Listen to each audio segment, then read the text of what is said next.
Hello everyone. I am back here with a brief explanation of the poem Stonemasons, My Father and Me, written by Namdeo Dhasal. Before we move on to the poem, let me give you a brief introduction to the writer, Namdeo Dhasal. This is a photograph of the poet. Namdeo Dhasal was born in the year 1949 and lived up to the year 2014. Namdeo Dhasal was a revolutionary writer, a poet, and a Dalit activist from Maharashtra. He was born into the Mahar caste and lived a life of dire poverty. Mahar caste, or people of Mahar caste, were one of the underprivileged sections of society in India, especially in Maharashtra. His residence, Namdeo Dasal's residence, was near to the place called Kamatipura and Durga Devi Udyan. In fact, Kamatipura was India's largest colony of sex workers, and Durga Devi Udyan was the niche of transgenders. This has resulted in the evolution of a very subversive perspective in the writer about women and transgenders. In the year 1972, Namdeo Dasal founded Dalit Panther movement along with Raja Dhale, J.V. Pawar and Arun Kamble. This was a political and social movement largely influenced by the ideas of Dr. B.R. Ambedkar and the Black Panther movement of United States. Namdeo Dasal was also deeply influenced by Marxist ideology. Since he lived in the place called Kamatipura and Durgadevi Udyan, he developed a subversive perspective in his life, which reflected in his writings as well. He started a journal called Vidroh. Vidroh means revolt, and he got the works of Dalit writers as well as non-conformist writers published in this magazine. The much oft quoted statement of Namdeo Dasal's poetry is politics because he considered his writings as a political activity, and he was very much political in his stance because he wanted to write for the underprivileged sections of the society. The two themes that are very evident, that can be evidently found in his poems, in his writings, are the themes of gender as well as sexuality. If we look at his writings, we can find that he had developed a kind of a linguistic register or a linguistic style of writing, which was a combination of too many things. One thing was his Kamatipura dialect, that was one element of his writing. Along with that, he had incorporated Buddhist precepts, Marxian tenets, oral traditions, subversive Sanskrit words. So Dilip Chitre called his writing style or his language as bastard language because it was the language of the underdogs of the society. He was awarded the Padma Shri in the year 1999, and he also won the Lifetime Achievement Award from the Sahitya Akademi in the year 2004. This poem, titled Stonemasons, My Father and Me, was published in the first anthology of Namdeo Dhasal titled Golpita. The stonemasons in the poem are the Wadari people. The Wadari people are an untouchable caste originally from the Telugu speaking region bordering Maharashtra on the east. The Wadaris break rocks and stones for a living, often traveling around the country or migrating from region to region in large groups, hiring out their services in the construction industry. They include specialized stonemasons, but the majority of them, including the women, end up spending their lives manually splitting down stones into blocks, gravel, and chips for a variety of engineering and architectural purposes, including use in mortar and paved rocks. It is hard work, hard, backbreaking, and unrewarding, and even dehumanizing work, often assigned in modern India to convicts sentenced to hard labor. So this was their profession, and the poem is about stonemasons and their pangs of life. The poem, the poem is also a revolt against the social injustice meted out to this marginalized group of people who are fated to lead a very difficult life by doing the work of stonemasons. Now let's look at the poem. The poem has five stanzas. This is the first stanza. Stonemasons give stones dreams to dream. I set a match to fireworks. They say one mustn't step into one's father's life. I do. I scratch his elbows, his armpits. Stonemasons give stones dreams to dream. Means stonemasons are able to create or bring beauty out of sheer lifeless stones. They dream of the impossible through their work. Here, stonemasons made stones capable of dreaming, dreaming of new shapes or new forms. Now the poet says, I set a match to fireworks. Here, this firework is symbolic. It's a fire of revolt.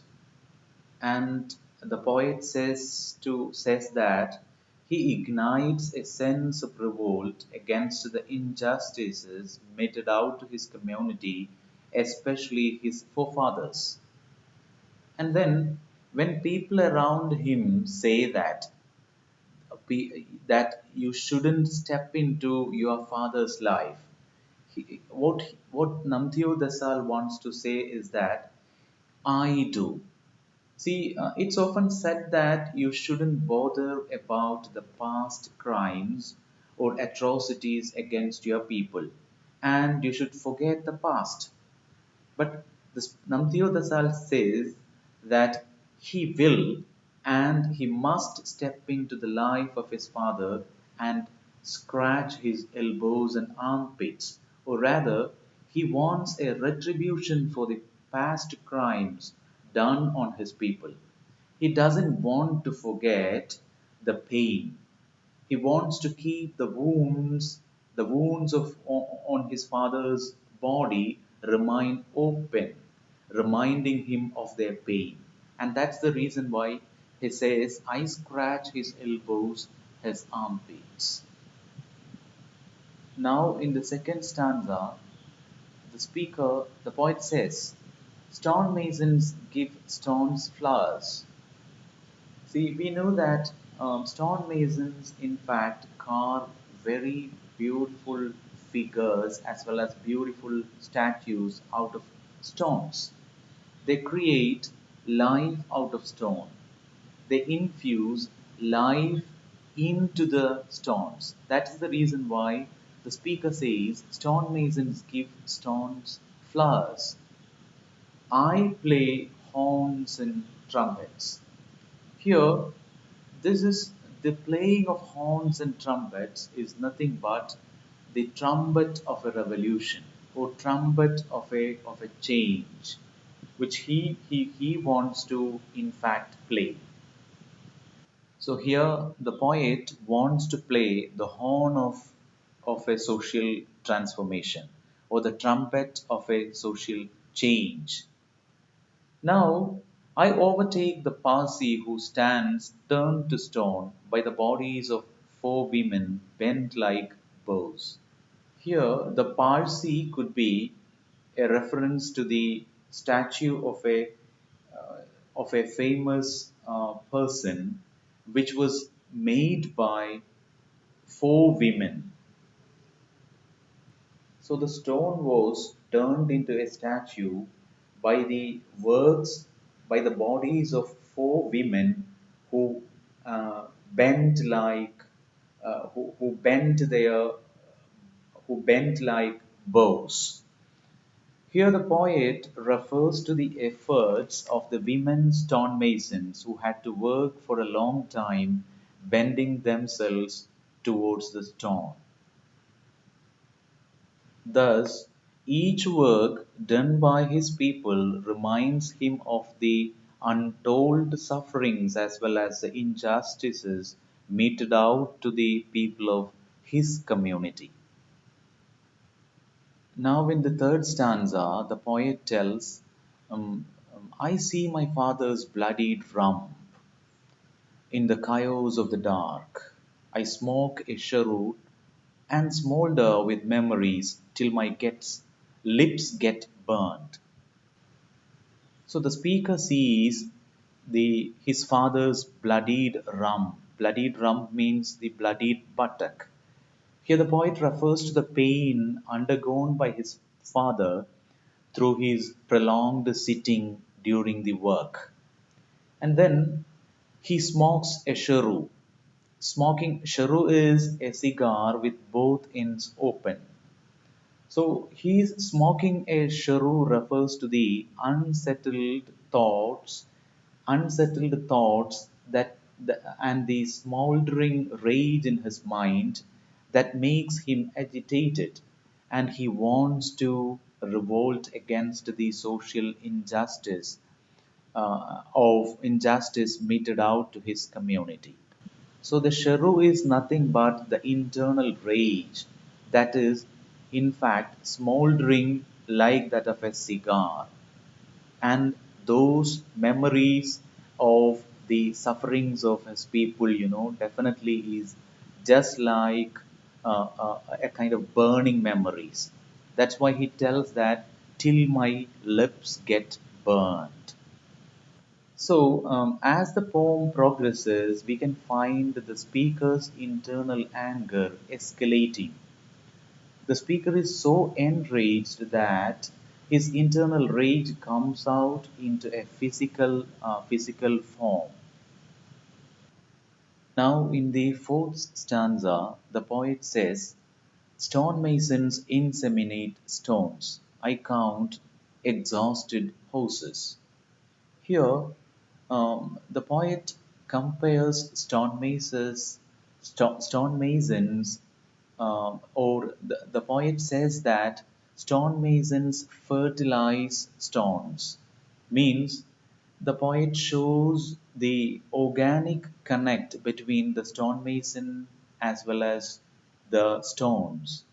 The poet also wants to refer to the physical connect that is there, or the physical closeness that is there between stonemasons as well as the stones.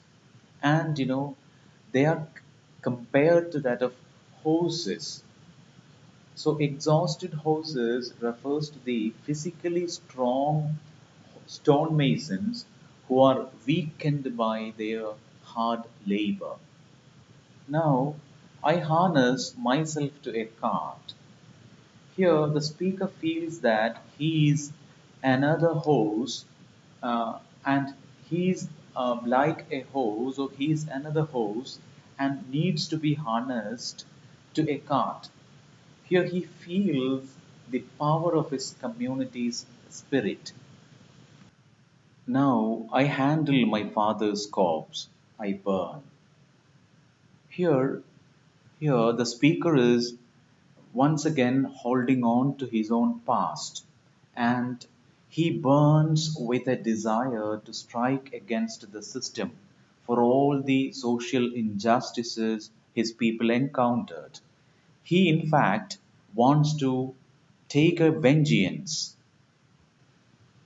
Now, this is the fifth stanza. Stonemasons mix blood with stones. I carry a load of stones. Stonemasons build a stone house. I break head with stones. When we reach the fifth stanza, the tone of the poem changes from the soft romantic image of creating dream out of stones to that of the violent image of mixing blood with stones. The speaker says that his ancestors have